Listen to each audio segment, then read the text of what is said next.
Hello everyone, welcome back to the course Expansive Soil. Today's will be the 20th lecture in the module 7 and it will be covering the hydraulics method in the treatment of expansive soil. In the last class we learned about the different mechanical method of modification of the soil. When we go for any treatment of an expansive soil, we have certain objectives like to increase the shear strength of the soil, to reduce the compressibility, to control the swelling and shrinkage behavior, and to control the permeability and reduce the pore water pressure.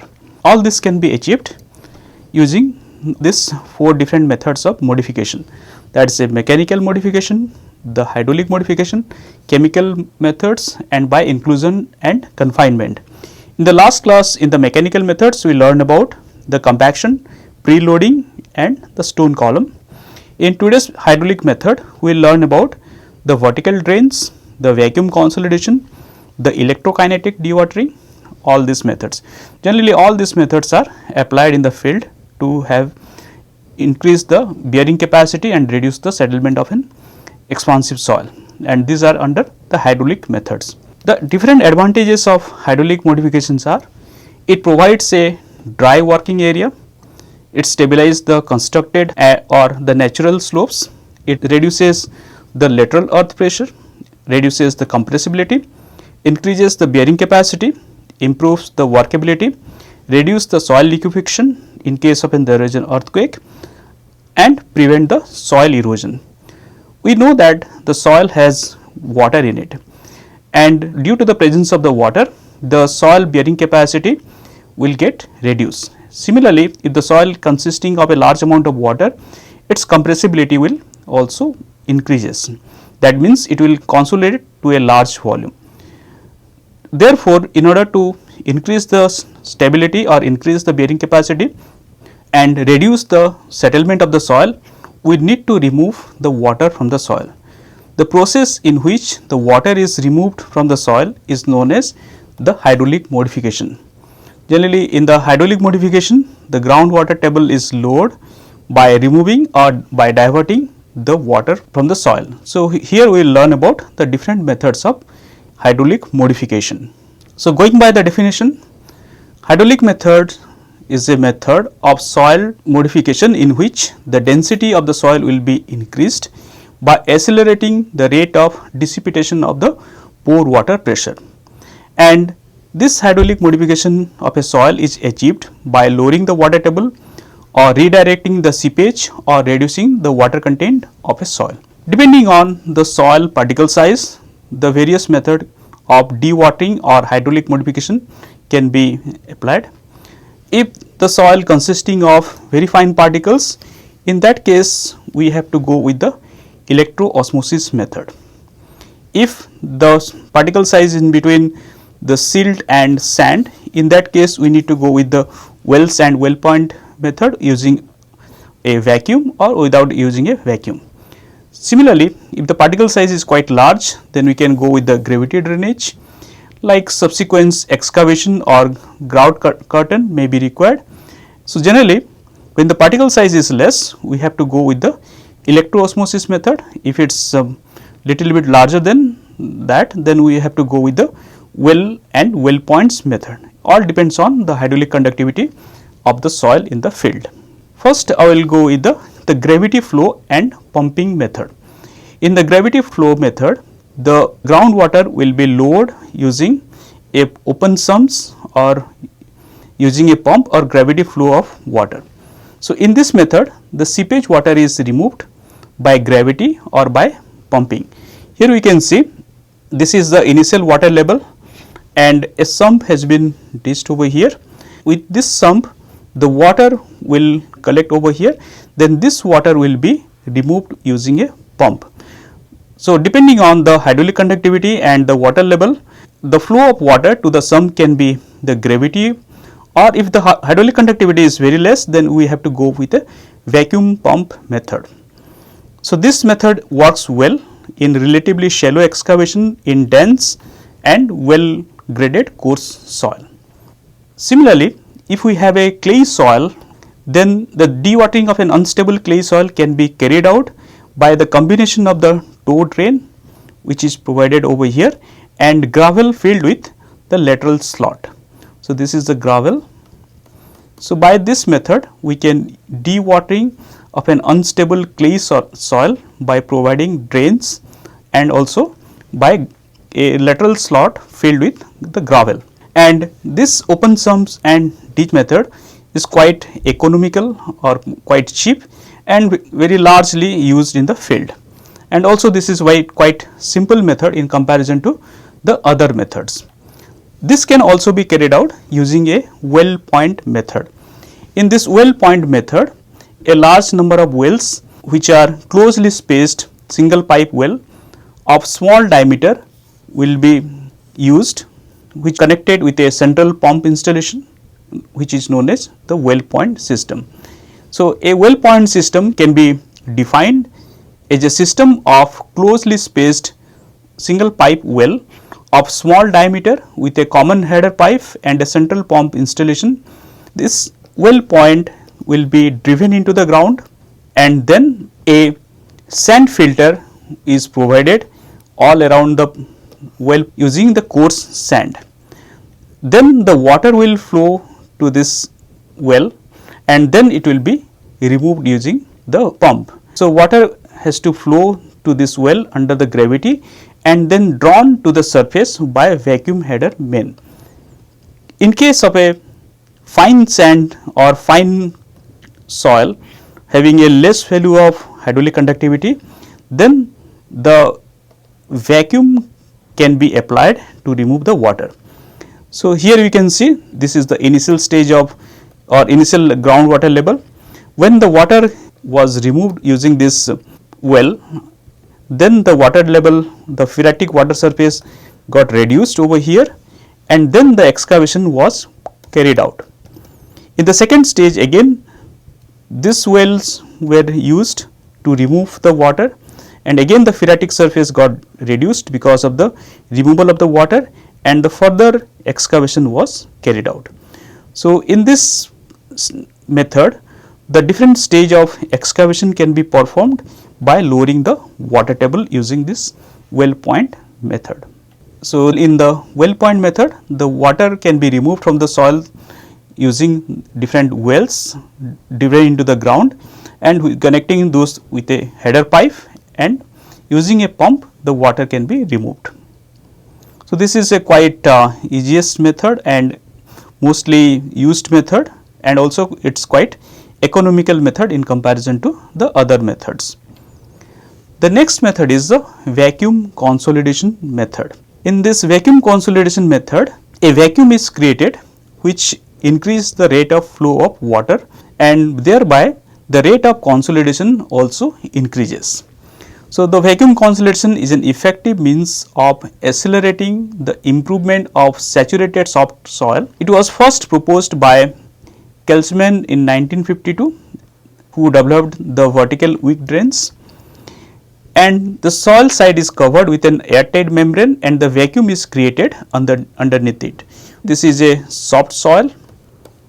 Then vertical drains has been driven over here and all these vertical drains will be connected with a horizontal drain like here and a drainage layer will be provided on it and a fill surface layer will also be provided at the top. Now, all this will be covered with a impermeable membrane so that airtightness will be maintained over here and atmospheric pressure will be acting at the top. Then all this will be connected with a trench which will be filled with bentonite and polyacrylate. Then a vacuum will be created here. This is a vacuum phase booster, this is a vacuum pump, and once the vacuum is created the water will be forced into the drains. As the water is forced into drains, it will be removed using this vertical as well as the horizontal drains and it will be sent for the water treatment station. As the water moves through this drains, the rate of consolidation of the soil will increase Therefore, the soil will get consolidated faster in comparison to the normal method.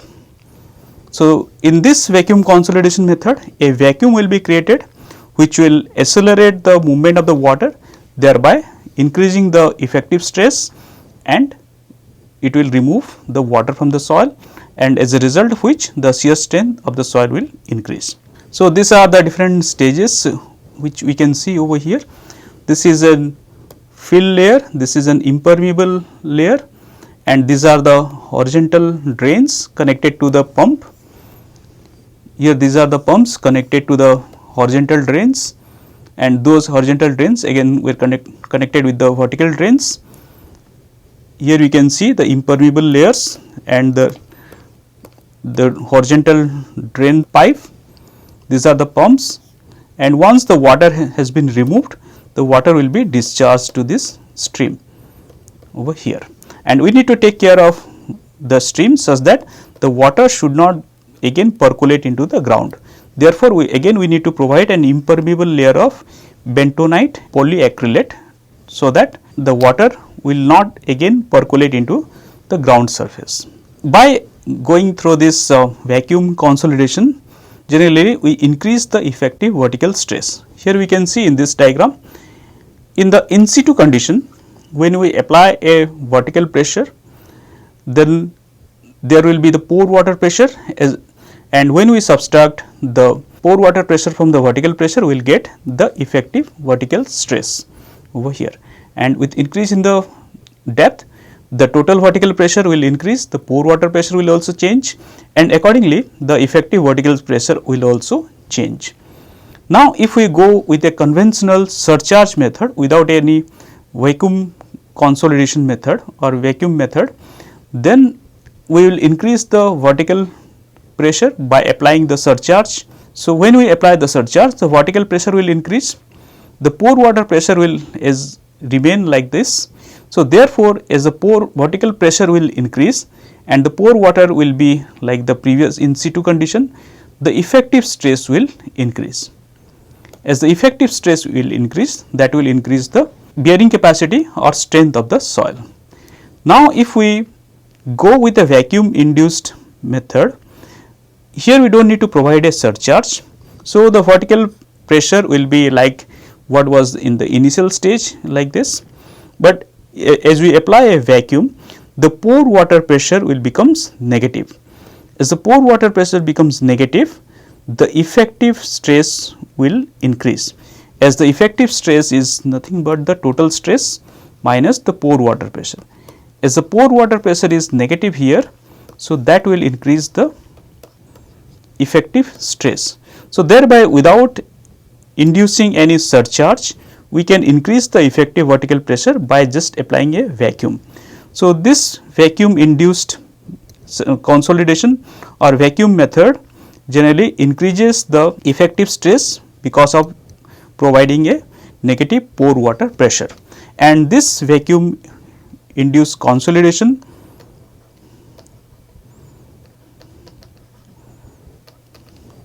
can provide a surcharge of around in the range of 4.5 meter to 6 meter of equivalent. That means, the vacuum will give an equivalent surcharge of 4.5 meter to 6 meter of fill soil. This is the time settlement graph, shows between for different stages of a vacuum induced consolidation. On y axis we have the settlement, on x axis we have the time. With the time, the soil will undergo consolidation. So, this will happen without a fill. Now, we will provide a fill of 0.8 meter over here, and here we will provide a PVD, that is prefabricated vertical drain. As we provide the PVD installed at this point, and again if you provide a 0.5 meter of fill, rate of consolidation or rate of settlement will increase, or the settlement will increase, and this will follow like this. If we provide a vacuum induced consolidation, or if I provide a vacuum over here, then the settlement will increase significantly here. So, this graph we will get without providing any vacuum, and this will get when we provide a vacuum along with a PVD installed drain and the surcharge.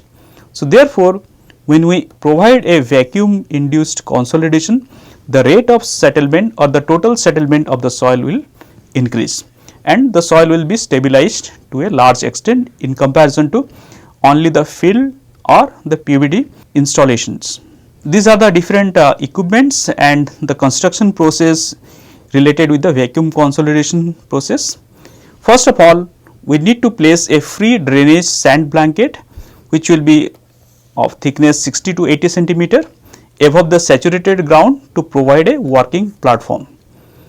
Then we need to install the vertical drains which will be around 5 centimeter in equivalent diameter, as well as the relief wells from the sand blanket.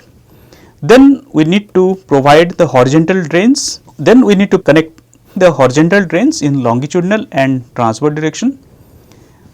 Then we need to excavate a trench around the perimeter of the preloaded area which will be below to the groundwater level, and it will be filled with impermeable bentonite polyacrylate slurry for subsequent sealing, such that the removed water cannot percolate into the ground again.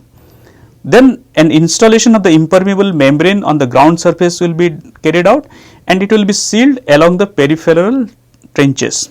Then vacuum pumps will be connected with the prefabricated discharge module extending from the trenches. So, these are the different stages in which by which we can go for a vacuum induced consolidation. However, there are some limitations or the problems associated with vacuum induced consolidation. So, the different problems associated with vacuum consolidations are to maintain an effective drainage system under the membrane that expel water and air throughout the whole duration, to maintain an effective level of vacuum, to maintain a leak proof system, and to anchor and seal the system at periphery. Since the efficiency of the system mostly depends on the vacuum, therefore, all the systems should be a leak proof system. If there is any kind of leakage, then the method will not work properly. Next is the electrokinetic dewatering method. Generally, this electrokinetic dewatering method is applicable for a clay soil. In this method, an electrical potential will be applied to a saturated soil mass to cause the pore water flow towards the cathode. If the water is collected at the cathode is removed, that will result in a lowering of the moisture content and corresponding increase in the shear strength. And this technique is particularly suited to weak clay soils that require strengthening and possess a low hydraulic conductivity, thus preventing the economic and introduction of chemical grout using the conventional hydraulics method. So, this method is applicable for clay soil with a lower value of hydraulic conductivity.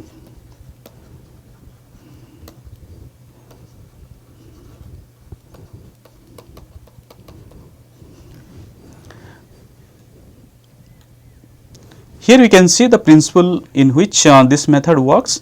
This is a clay soil with a lower value of hydraulic conductivity.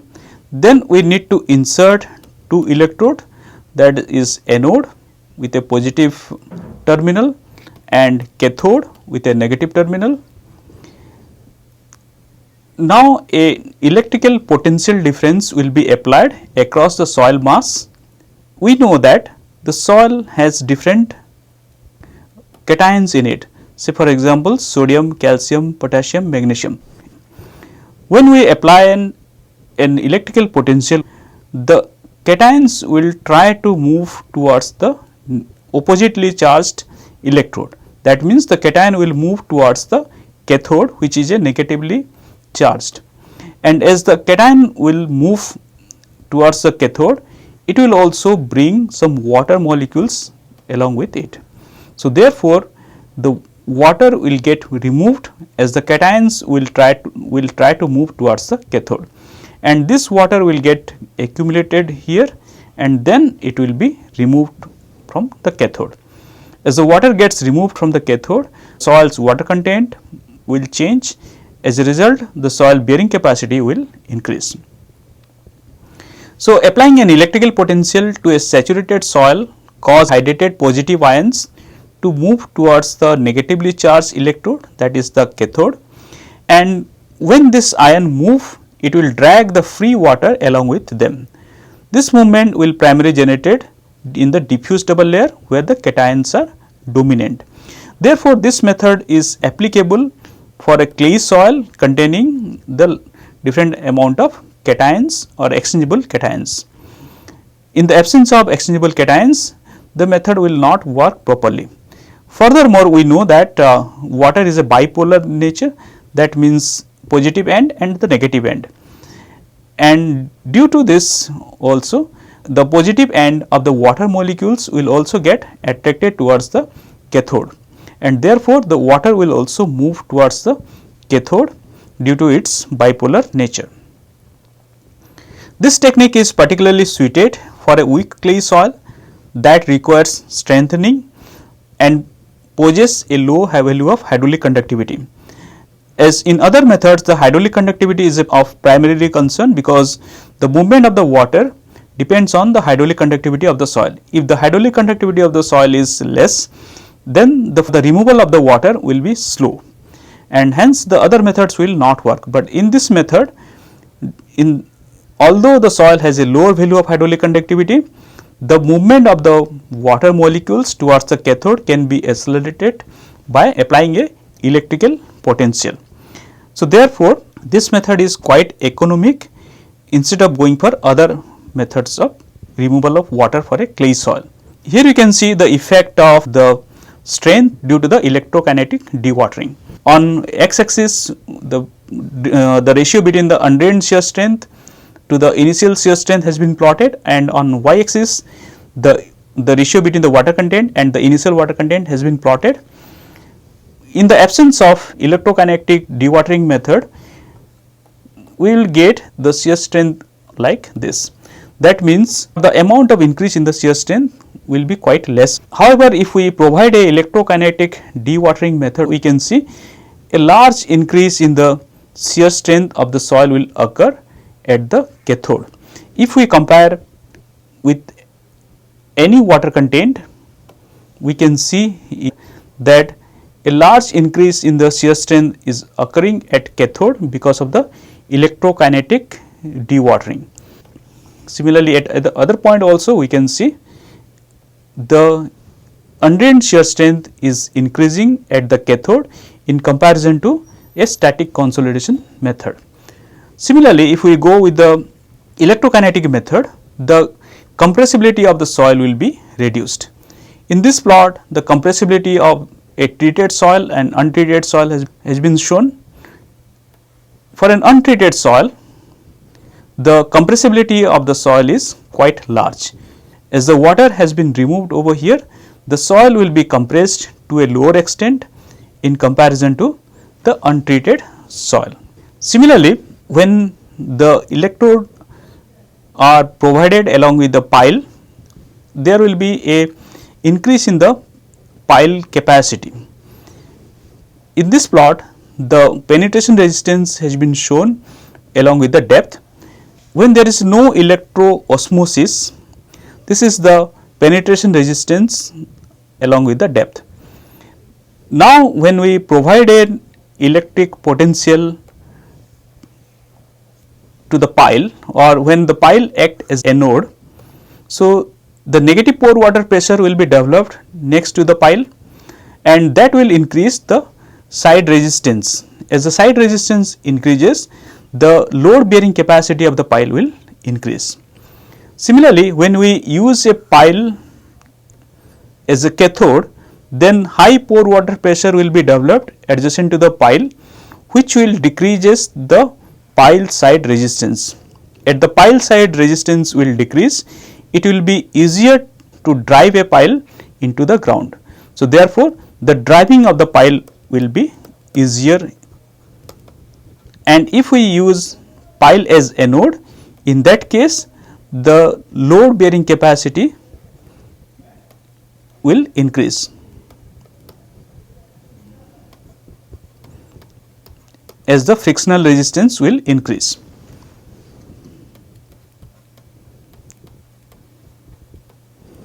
These are the different advantages and disadvantages of electrokinetic dewatering. This is the advantages are it can be applicable to low permeable soil as well as heterogeneous soil. This is a less expansive method of treatment of the soil and can be applicable for both saturated as well as unsaturated soil. The disadvantages are if there is any buried metal objects is there, then it can cause a short circuit. The acidic conditions and electrolyte decay can corrode the material used in the anode. Similarly, the electrolysis reaction can change the soil pH, leading to the complex geochemical process, and the process of dewatering becomes more complex or can change. The potential gradient should not exceed 0.5 volts per centimeter in order to prevent the considerable loss of energy due to heating of the ground. So, these are the few of the advantages and disadvantages of this method. Then I will explain about the preloading with sand drains. In the previous class, I explained you about the application of preloading for the soil modification. In the preloading method, a soil surcharge or soil fill was applied. As the load was applied to the soil, the pore water pressure got increased, and as the pore water pressure got increased, it got dissipated and the shear strength of the soil got increased, or that will increase the shear strength.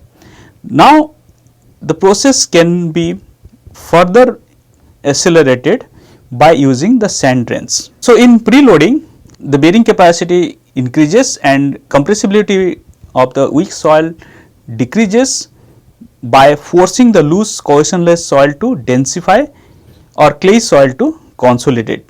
But when we provide vertical drains, then the rate of increase in the shear strength or consolidation can accelerate further. And we need to understand, for a clay soil, if we go for a surcharge load without providing vertical drains, then the bearing failure may occur during the placement of the fill. Therefore, the provision of vertical drains are necessary to prevent the bearing failure of the soil. In this diagram, we could see when we do not provide a surcharge load or sand drains, this will be the rate of settlement of the soil, and this will reach to a final value of settlement at a quite large time, that is T3. When we provide with sand drains, the rate of settlement will increase here, and the time to reach final value of settlement will be less than the previous one.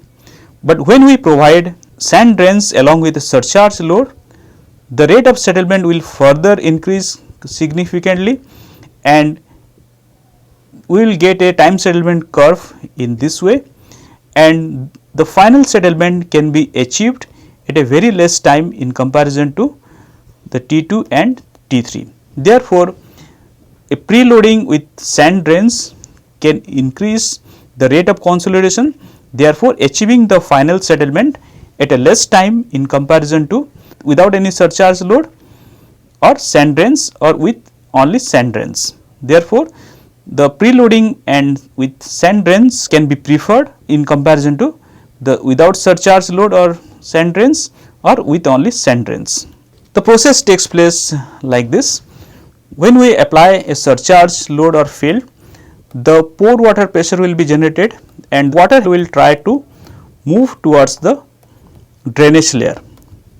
So, if we take this is a middle line, the water has to move from this point to this point in order to escape or in order to get removed. Now, the time to move from this point to this point will be quite large, and this time can be reduced by providing this vertical sand drains.